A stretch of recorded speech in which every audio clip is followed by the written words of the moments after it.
مولاي صل وسلم دائما أبدا على حبيبك خير الخلق كلهم مولاي صل وسلم دائما. Assalamualaikum warahmatullahi wabarakatuh. Bismillahirrahmanirrahim. Alhamdulillah alladzi tawadda'a kullu syai'in 'azamatihi wa dhalla kullu syai'in li'izzatihi taslama kullu syai'in liqudratih wa khada kullu syai'in limulkihi wassalatu wassalamu ala sayyidina wa habibina syafi'ina wa maulana Muhammadin syafi'il ummah wa ala alihi wa ashabihi fi yawmina hadza ila yaumil qiyamah.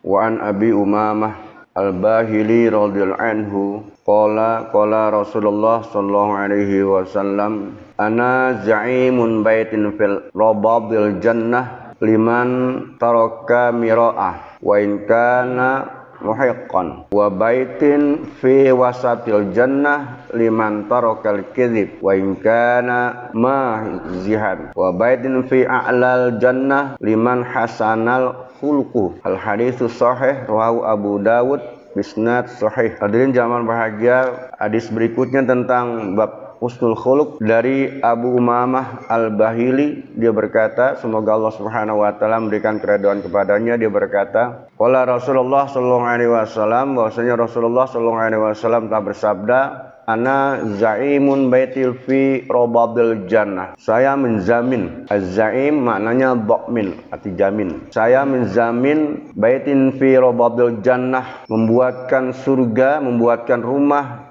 di halaman surga, liman tarokal mir'a, bagi orang yang mampu meninggalkan satu perdebatan. Wa in kana muhiqqan, kendati pun benar. Wa baitin fi wasatil jannah, dan membuat istana rumah di tengah-tengah surga, liman tarokal kadzib, bagi orang yang meninggalkan dusta. Wa in kana mazihan, mazihan maknanya main-main, bercanda. Kendati pun dia dalam rangka bersenda gurau. Wa baitin fil a'lal jannah, dan aku akan buat bangunkan rumah surga yang tertinggi, iman hasunal khuluqu, bagi orang yang mampu mempunyai akhlak yang baik. Hadirin jangan bahagia, masih ada hubungan kemarin ini berkaitan dengan hadis ini yang berkaitan dengan kumpulan-kumpulan orang-orang yang dikatakan oleh Nabi kita Muhammad SAW punya sifat husnul khuluq, yang kebanyakan orang yang masuk ke dalam surga adalah orang-orang yang bertakwa atau yang budi pekertinya baik. Juga banyakkan orang-orang yang masuk dalam neraka ini berkaitan dengan masalah mulut atau lisan atau kemaluan. Hadis ini menguatkan bahwasanya Rasulullah SAW akan menjaminkan hamba-hambanya membuat rumah di dalam surga. Contoh saja banyak sekali hadis-hadis yang senada semacam ini. Salah satu contoh, man bana fil masajid atau fil masjidi banallahu ta'ala baitan fil jannah. Seperti itu. Siapa orang yang membangun masjid, maka Allah akan bangunkan istana di dalam surga. Ini salah satu bentuk hadis lain ya. Artinya Allah Subhanahu wa taala akan berikan kepada hamba-hambanya tempat-tempatnya pun berbeda dengan amal ibadah.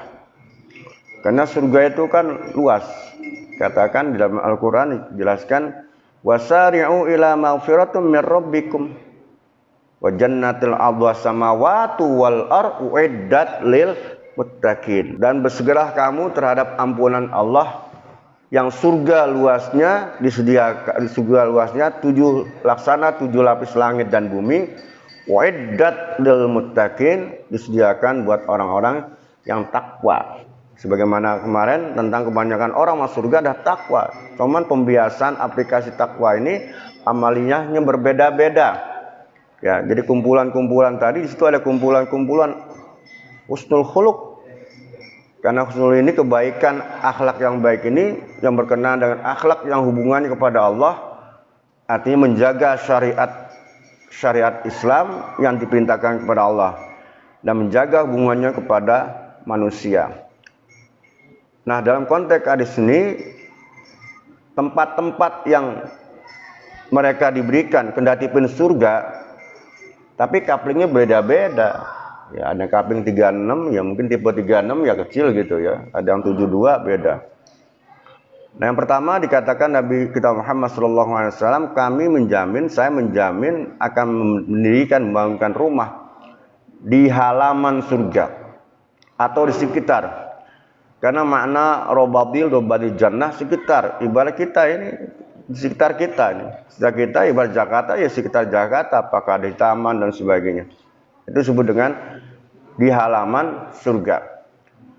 Buat siapa? Liman tarokal miro'ah. Ya, miro'ah ini orang yang berdebat. Artinya orang yang berdebat ditinggalkan, artinya meninggalkan suatu perdebatan. Wa in kana muhiqqan, kendati pun dia benar. Apakah Islam tidak boleh berdebat? Boleh. Sebab dakwah juga bisa dengan cara perdebatan. Kita lihat bagaimana metode Nabi Shallallahu Alaihi Wasallam ketika untuk berdakwah. Ya. Artinya dengan salah satunya dengan mengajak orang berbuat baik. Ya. Kemudian berakhir bisa dengan mau'izah hasanah. Bisa dengan mujadalah. Mujadalah ini berdebat namanya. Ya. Di dalam Al-Quran Allah Subhanahu wa Ta'ala menjelaskan, ud'u ila sabili rabbika bil hikmah wal mau'izatil hasanah wajadilhum billati hiya ahsan. Ya. Berdebat juga dengan berdebat yang baik, bukan menjatuhkan. Artinya mencari suatu kebenaran. Ajaklah, ud'u ila rabbika bil hikmah. Ajaklah kepada Tuhanmu dengan hikmah. Artinya ngajak ini artinya berdakwah. Makna dakwah ini dakwatan, mengajak. Artinya mengajak orang untuk masuk ke dalam agama Islam.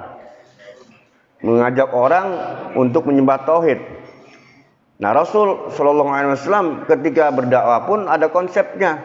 Ya, tidak lepas daripada tata cara yang telah Allah Subhanahu wa Ta'ala berikan. Bil hikmah. Yang pertama hikmah di sini artinya dengan hikmah. Di dalam kamus bahasa Indonesia kalau kita lihat makna hikmah ini diartikan bijaksana. Maksudnya bijaksana ini mungkin bahasa kita ini kondisional ya. Artinya dilihat dari audien ataupun jamaah objeknya. Tidak serta-merta ini Rasulullah SAW kendati pun yang dibicarakan hadisnya sama, tapi mungkin penjabarannya berbeda. Contoh ketika Rasulullah SAW berbicara masalah surga, ada seorang wanita yang memang sudah sepuh menyatakan bahwasanya apakah aku bisa masuk surga. Nabi kemudian dengan secara bersenda gurau mengatakan bahwasanya di surga nggak ada nenek-nenek kan gitu kan bahasanya. Kendati orang itu malah kalau surga nggak nenek, buat apa saya beramal, beribadah?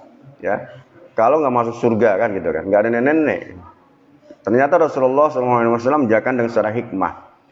Ya, artinya nenek-nenek atau yang sudah tua atau mungkin kita kakek-kakek, kemudian Allah Subhanahu Wa Ta'ala ketika membangkitkan manusia semua sama, artinya umurnya sekitar 32 tahun. Ya, mungkin diremak kembali gitu kan. Ya begitulah. Yang tadinya tangannya kayak kita nih udah diwiron kan, udah 50, 60 kan udah diwiron gitu, udah permak lagi gitu. Ya, artinya ini hikmah bijaksana. Ya. Contoh, ini salah satu bagian contoh ketika Rasulullah SAW berbicara tentang masalah puasa ya. Atau yubtilul shaum, hal-hal yang membatalkan puasa. Ada seseorang yang sudah sepuh, lagi-lagi sepuh. Ya karena memang sepuh gitu. Ya Rasulullah, saya dari puasa. Zaman dulu ketika perintah puasa ini tahun kedua ketika di Madinah. Mereka ketika diperintahkan puasa ini supaya puasa secara optimal. Artinya nilai puasa ini tidak hancur, tidak hilang. Disebabkan karena hal-hal yang nggak tahu. Atau hal-hal yang melanggar aturan larangan-larangan yang menyebabkan puasa itu batal. Sehingga bertanya Rasulullah, kami puasa, tapi kami mencium kening istrinya, qubbah ya, qubbalah artinya mencium ya. Tapi mencium kepada istrinya, tapi cium bukan bibir, artinya kening, yang menunjukkan masalah mahabbah, cinta, kasih sayang. Kemudian Rasulullah menjawab, tidak batal. Ya. Ada anak muda mengatakan, ya Rasulullah, saya juga punya istri, baru nikah lagi kan. Apakah benar nggak batal ketika saya mencium kening istri saya? Nabi mengatakan, kamu batal. Seakan-akan ada kontradiktif antara satu dengan lain. Sehingga bahasa kita diprotes, ya Rasul, kenapa orang tadi menanyakan tidak batal, sedangkan saya batal? Karena puasa al-imsaku al-syahwatil batni wal farji. Karena puasa itu menahan keinginan yang masuk dalam perut dan keinginan nafsu seksual. Kalau kamu masih muda artinya, beda yang sudah tua. Ibarat voltasenya beda gitu. Pak Rahmat dengan saya beda udah, ya. Iya. Pak Rahmat sekali senggol juga udah bisa ini lagi kan. Karena sifat syahwat tadi yang sudah tua ini ya tidak akan mungkin ya mencium itu karena sifat-sifat marhamah. Ya, artinya kaitan sakinah, mawaddah, warahmah. Jadi nilainya berbeda dengan orang yang masih muda tadi. Ya, ini itu salah satu bentuk bil hikmah. Ya. Wal mau'izatul hasanah dengan nasihat-nasihat yang baik. Ya, yang tiga, wajadilhum billati ya ahsan, jildah, berdebat. Nah, berdebat ini Nabi SAW khususnya bagi orang-orang yang mungkin bahasa kita orang non Islam, yang mereka persepsi pemikiran yang berbeda, sehingga perlu adanya perdebatan untuk mencapai titik terang, ya. Walaupun berbeda, ya, tapi inilah konsep Islam semacam ini. Maka dibolehkan berdebat. Nah, dalam konteks hadis ini berberapa bagi orang yang berdebat kepada sama muslim siapapun dia. Ketika dia menimbulkan perdebatan, karena perdebatan ini akan condong dampak negatifnya saja. Pasti ada berdebat. Ya. Walaupun pada hakikatnya benar. Sebab ketika orang berdebat kemudian mencari satu titik kebenaran tidak menutup kemungkinan menjatuhkan lawan berbicara. Maka ketika dia meninggalkan, dia termasuk orang-orang yang mampu mengendalikan hawa nafsu. Kita berdebat kepada, semacam ada orang pedagang berdebat kepada pembeli. Seandainya pun dia menang, pasti sudah kurang satu langganan. Konsumennya udah keterang gitu kan. Berdebat gitu kan. Iqbal jualan cuangkal ya. Ketika ada pembeli misalnya tuh, bang tambahin dong misalnya saus dan sebagainya. Wah udah ada takarannya nggak bisa gitu. Walaupun benar konsepnya ya udah disediakan. Nanti pelanggan bilang satu, wah rasanya enak tapi yang jualannya begitu tuh udah ya. Artinya nggak pendapatan kepada pelanggan walaupun menang pasti akan kurang pelanggan. Ketika kita berdebat dengan teman kerja, kendati pun benar kita, tapi sudah tidak asik lagi, tidak nyaman di tempat di mana kita kerja. Apalagi berdebat sama pimpinan, walaupun benar, pasti pikiran kita, waduh, karir kita ini pasti nggak anjlok lah gitu kan. Itu walaupun benar. Berdebat kepada istri dan keluarga, walaupun benar, hubungan keluarga ini sudah tidak harmonis. Artinya, kata Rasulullah SAW, maka lebih baik dia smooth, diam gitu kan. Ya, artinya kemungkinan bisa diteruskan pada tempat-tempat lain. Artinya dalam suatu kondisi yang tidak ada emosi, mungkin dalam bentuk mencari ya, titik terang tadi, mungkin dalam keadaan kita makan kemana kan bisa dalam keluarga gitu ya. Atau rekan kerja pun begitu. Ada klien kita ajak makan lah, kita lobby masuk ke HI ataupun kemana minum kopi. Ya, lumayan kopi waktu itu. Kopi aja 15.000 tahun 2002 itu. Tahun 2002 kopi di HI itu harganya 15.000. Kemudian yang di terminal tuh Pak Rahmat itu waktu itu harganya kalau nggak salah 26.000 tahun 2002. Saya kan mau pergi haji waktu itu. Bandara itu tahun 2022. Kenapa? Ketika itu diajak saya minum, saya minum kopi kan gitu. Ya nggak tahu kan 2002 Pak. Jadi ada cerita nih lucu ya. Ketika kita haji 2002 tuh, ya sambil nunggu lama, saya nunggu ada tukang kopi yang biasa yang bawa gini. Beli cuman 4.000 udah. Ada temen ngajakin, yuk kita makan rame-rame tuh di atas hotel yang baru tuh. Dia bilang enggak, tapi saya ngikut aja datang. Belakangan sama supir. Nah ternyata karena rombongan, dia udah pada makan bayar, kita tinggal berdua. Saya nggak minum, ya karena udah minum kopi terus kan. Ya. Sekali-kali emang kopi itu kopi terusan. Ya, ada temen berdua supir Dia minumlah gitu. Nah ketika minum selesai ngambil bilnya berapa? Katakan 52. Dikasih dia 10.000. Kurang pak, lu kata 52. Maksudnya 52.000. Subhanallah. Supir bengong dari 52.000. Tahun itu pak, ini pengalaman jadi luar biasa. Nah artinya begitulah satu orang-orang yang mampu meninggalkan suatu perdebatan. Maka boleh dicari tempat-tempat tertentu, ya mungkin bicaranya dalam keadaan tidak emosi dan sebagainya, mencari titik terang. Jadi bagi orang yang meninggalkan perdebatan walaupun benar, bukan berarti kalah ya. Dia benar, tapi untuk menghindarkan konflik gitu ya. Jadi dia lebih baik mundur, diam, tidak melanjutkan perdebatan. Ya, ngalah untuk menang kan gitu kan. Yang kedua, in kana muhiqqan, kedati pun dia benar. Wa baitin fi wasatil jannah, dan Allah Subhanahu wa taala kata Nabi, saya menjamin Allah akan buatkan istana di tengah-tengah surga. Jadi gambarannya kalau surga ini kan bahasa Quran. Kalau kita persepsi apa sih surga itu? Ya, kalau dalam tafsir sapi yang kosakata itu banyakkan diartikan al-jannah, sebut dengan surga itu adalah bustanul jamil, yaitu taman yang indah. Ya, jadi kalau gambaran ada tempat di mana kita tempat tinggal itu, jadi tempat yang paling indah yaitulah surga, di mana dia nyaman. Maka katakan jannah artinya surga, artinya tadi bustanul jamil atau tempat atau taman-taman yang indah. Nah, di antara itu surga ini kan tempat tadi. Ya, kendati pun secara klasifikasi surga ada dibagi menjadi 8 tingkatan, artinya tempat-tempat kelas-kelasnya. Di dalam surga pun begitu juga.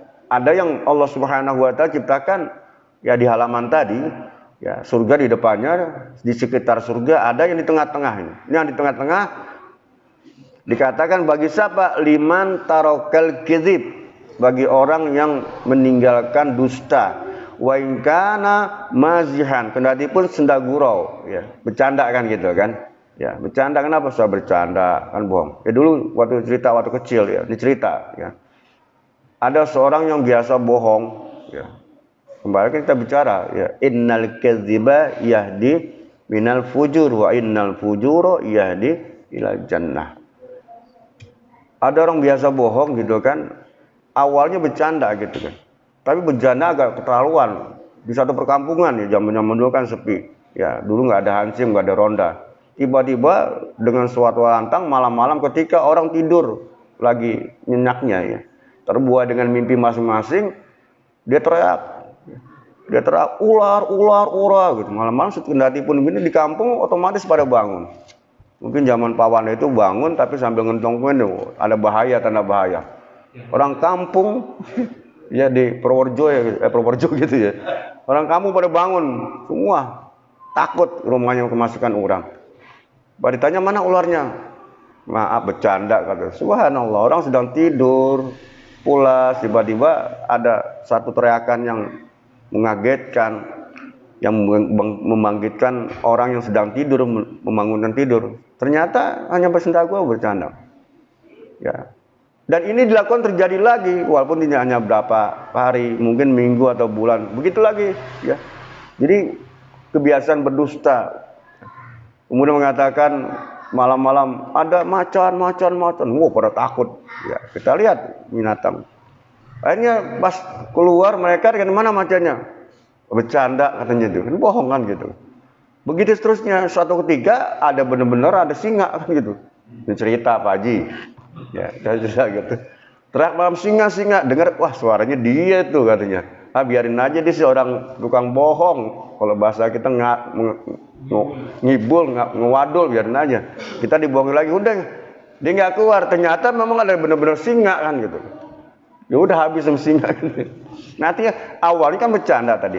Maka kata Rasulullah SAW, ya liman tarokal kedzib, bagi orang yang meninggalkan dusta. Wa in kana mazihan, kendati pun dia bercanda.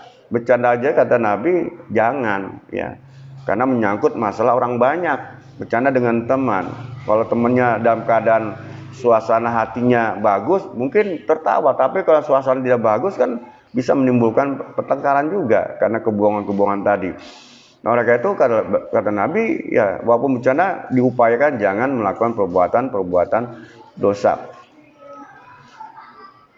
Nah, begitulah salah satu bagian betapa Rasulullah SAW mengajarkan kepada kita masalah akhlak, ya, walaupun hubungannya kepada manusia, sehingga makin erat hubungan pertemanan ataupun kelompok golongan.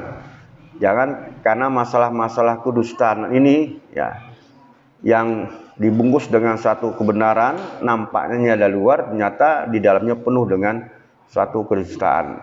Dimanapun dia berada, baik ketika tempat dia mencari nafkah, di pasar ataupun di kantor dan sebagainya, ataupun di tempat dia bergaul, atau mungkin di dalam rumah tangga, hendaknya dia selalu berupaya meninggalkan ataupun hati-hati terhadap dusta.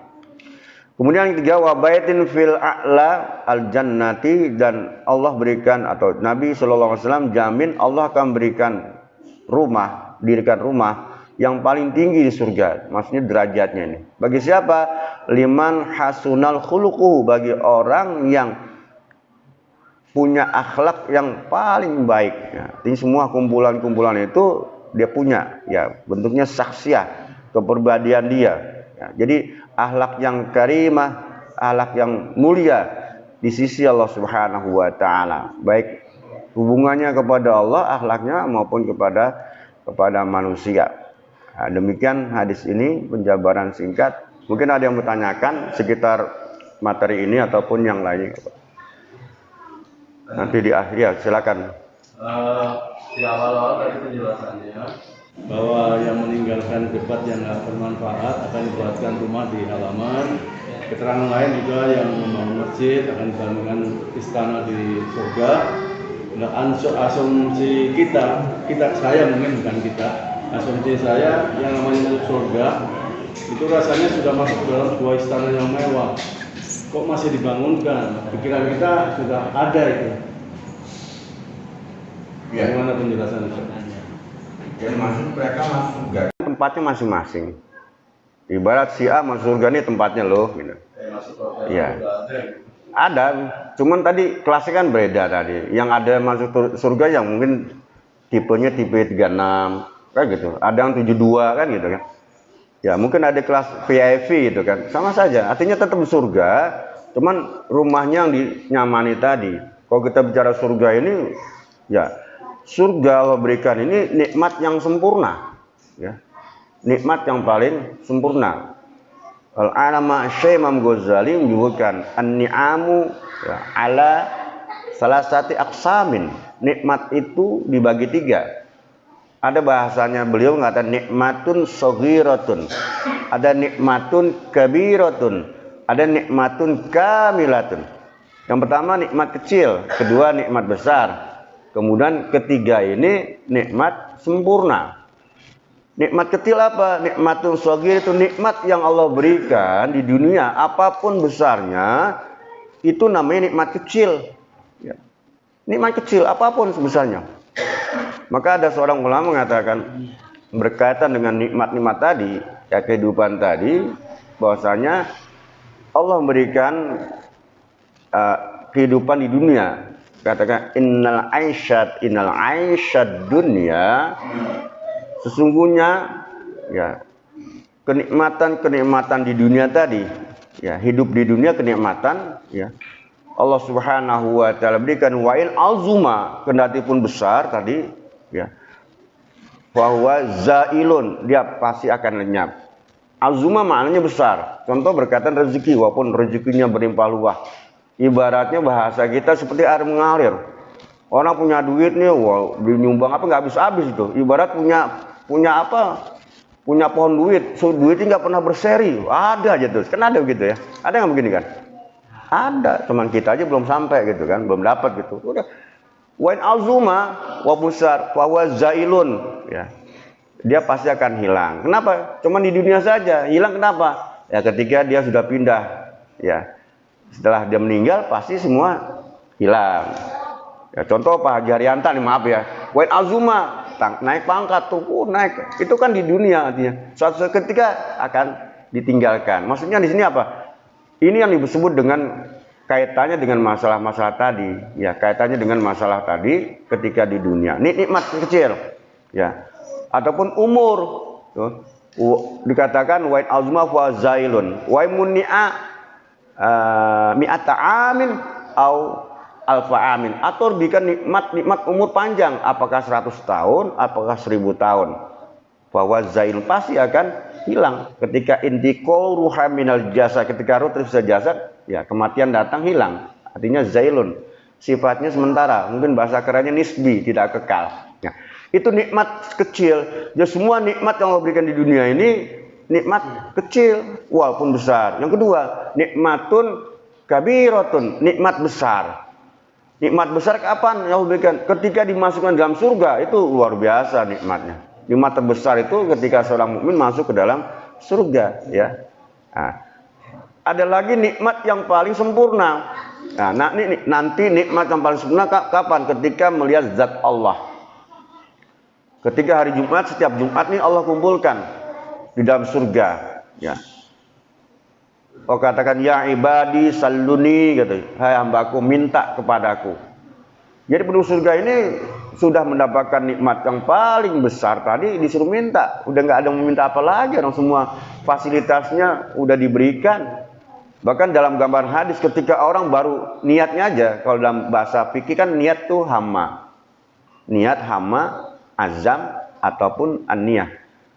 Maksudnya baru di dalam hati, ya, baru kepengen gitu kan, baru kepengen itu udah ada di hadapan itu kan. Kalau sekarang kan pengen makan nasi mandi, masak dulu lama kan, gitu, nunggu dulu baru ada Senin, ya gitu kan, nggak tahu Senin depan ada lagi nggak kan itu, misalnya gitu kan, ya syukur-syukur Pak Lutfi syukuran gitu kan, ada lagi bekal, yo.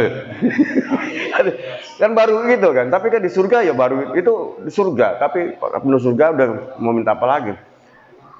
Tapi Allah setiap Jumat berikan gitu lagi informasi lagi, ya, informasi lagi kepada penuh surga. Akhirnya penuh surga mengatakan ketika dipinta, ya Allah, saya ingin melihat zatmu. Nah, disinilah Allah menampakkan, bahasanya bahasa saya, artinya dengan Allah menyampaikan tadi, maka penuh surga ini akan melihat zat Allah sesungguhnya. Sementara ini makhluk nggak akan mampu, ya. Jangankan makhluk kita, Nabi kita Muhammad SAW ketika Mi'raj pun nggak mampu. Nabi Musa alaihissalam ketika di Gunung Sinai cuma melihat model api yang menyala-nyala tadi, yang mengatakan bahwasanya inni rabbuka, kan, saya adalah Tuhanmu. Allah berbicara tapi tidak nampak. Nah, di surga Allah menampakkan diri, bahasanya melihat hambanya kepengen melihat zat Allah, Allah tampakkan. Ya, sehingga ketika mereka melihat zat Allah Subhanahu wa taala, kemudian mereka sujud di hadapan Allah. Saking senangnya melihat Allah itu. Sehingga lakukan irfa' rasaka, kata, angkat kepala kamu. Kenapa? Karena di surga ini udah nggak ada lagi sujud, nggak ada lagi ibadah sholat. Sholatnya ada di dunia. Kenapa? Surganya tempat balasan. Ya, balasan bagi mereka-mereka yang telah melaksanakan perbuatan amal soleh. Maka dalam Quran ada ayat yang berbunyi bahwasanya man amila salehan, barang siapa yang beramal soleh. Amal soleh ini mannya man siapa saja, laki, perempuan, anak kecil, orang tua beramal soleh. Min zakarin au unsa, laki-laki kayak perempuan, wa mu'minun, tapi dasarnya beriman, ya. Falanuhyannahu hayatan thayyibah, maka kami akan berikan kehidupan yang thayyibah, kehidupan yang baik, ya. Kehidupan baik di mana? Ketika di dunia, kemudian di akhirat kelak Allah Subhanahu wa taala menjanjikan pahala yang begitu besar, ya. Hayatan thayyibah. An-Nahl 97 masalah itu. Dalam surah An-Nahl Allah menjanjikan di dunia ini hayatan thayyibah, kehidupan baik. Di akhirat Allah Subhanahu wa taala akan memberikan ganjaran pahala yang lebih baik. Nah, maksudnya sini kaitannya kepada mereka-mereka yang mendapatkan kenikmatan di dalam surga. Ya, Bismillahirrahmanirrahim. Barang siapa mengerjakan kebajikan, baik laki-laki maupun perempuan dalam keadaan beriman, maka pasti akan kami berikan kepadanya kehidupan yang baik, dan akan kami beri balasan dengan pahala yang lebih baik dari apa yang telah mereka kerjakan. Ya, walanajziyannahum, dan kami akan memberikan kepada mereka ganjaran, artinya pahala, ajrohum, pahala mereka, bi ahsani, dengan lebih baik, makanu ya'malun, dengan sebab apa yang mereka kerjakan di dunia. Ya, karena udah mereka melaksanakan, maka di surga tidak ada lagi perintah Allah untuk melaksanakan sholat. Sehingga ketika penduduk surga itu melihat zat Allah, maka semua nikmat yang surga itu udah dilenyap. Ya, mungkin bahasa kita mau makan udah gak enak lagi karena yang dituju tadi sudah dilihatin. Mungkin bahasa kita ngeliatin zat Allah gitu kan. Jadi semuanya akan hilang lenyap. Itu salah satu bagian nikmatun kamilatun, nikmat yang sempurna. Jadi ada nikmat kecil, nikmat besar, dan nikmat yang sempurna. Nah, jadi itu Pak Wandi, ya, ketika Allah ciptakan di surga pun, itu ketika sama-sama masuk surga, tempatnya pun berbeda. Ya, karena Allah, ya, innallaha ta'ala likulli qasamil abdi, Allah subhanahu wa ta'ala membagikan kepada hamba-hambanya dalam ibadah itu nggak sama. Ada yang lebih condong masalah sholatnya, ada yang lebih condong masalah puasa, ada yang lebih condong masalah sedekah. Nanti diantara amal-amal itu mana yang lebih condong dia masuk ke dalam surga. Ada yang sebabkan orang masuk surga ini sebabkan karena dawamnya sholat duha. Maka kasih ada 8 pintu surga kan, ada yang masuknya babu duha, babu royan. Masuk ketika di dalam pun berbeda. Ya, kenapa amal-amal ibadah ini? Tapi tetap, ya, janji Allah ini akan diberikan kepada hambanya. Wa qalu alhamdulillahilladzi shadaqana wa'dah. Penduduk surga ketika masuk surga dia mengucapkan segala puji bagi Allah yang telah menepati janjinya. Ya. Ini yang dilakukan di dunia, inilah Allah berikan. Jadi tetap saja mereka. Ada juga yang di emperan surga. Emperan surga nggak apa-apa di emperan, yang penting dalam surga kan begitu. Itu tingkatannya tuh, kelas emperan bahasanya ya. Ya, wallahu a'lam bishawab, ya, karena kita berdoa, ya, doa khusus doa syukur nih, memang kita minta kepada Allah, ya, semoga dengan syukur ini, ya, Allah menambahkan nikmat-nikmat tadi. Jadi syukur dalam konsepnya ada 3. Asyukru bilisan. Jadi ketika kita mengucapkan alhamdulillah saja itu merupakan syukur kita. Ya, syukurnya itu dengan apa? Dengan lisan kita. Karena ketika kita syukur alhamdulillah, kita memuji kepada zat yang telah memberikan, ya. Memberikan apa? Memberikan kenikmatan kepada kita. Jadi kaitannya dengan semacam itu, bersyukur kepada Allah. Ya. Jadi kemarin tadi kita bisa alhamdulillah pun nanti tergantung, ya. Ada juga alhamdulillah ketika kita mengucapkan ketika orang lain dapat musibah, kita enggak. Jadi kita alhamdulillah bukan karena melihat, tapi karena buat diri kita. Karena ada kasus seorang ulama diberitakan, ya Syekh, kampung Anda itu terbakar. Cuman rumah Anda, rumah Tuhan yang tidak. Dia mengucapkan alhamdulillah. Boleh enggak? Boleh, ya. Ini kita lihat dalam hadis. Rasulullah SAW bersabda, "Idza ra'a ahadukum," jika salah seorang di antara kamu melihat, ya, bi akhi, saudaranya, balaan, mendapatkan bala, musibah, ya.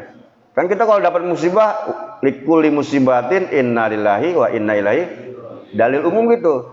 Ketika mendapatkan musibah kita mengucapkan itu, atau saudara kita kemarin kita mengucapkan, ya. Tapi ini berbeda ketika ketika kamu melihat saudara kamu itu mendapatkan bala musibah, fal yuhmadillah, maka hendaknya kamu memuji kepada Allah dengan kalimat alhamdulillah. Tapi ada istisna, pengecualian, wala yusmi'hu dzalik. Jangan sampai dengar orang dapat musibah. Nah, itu. Jadi boleh alhamdulillah pelan aja untuk diri kita. Maka syaitan mengatakan alhamdulillah, tapi dia nggak akan mendengar tetangganya ataupun yang memberikan informasi, nggak dengar.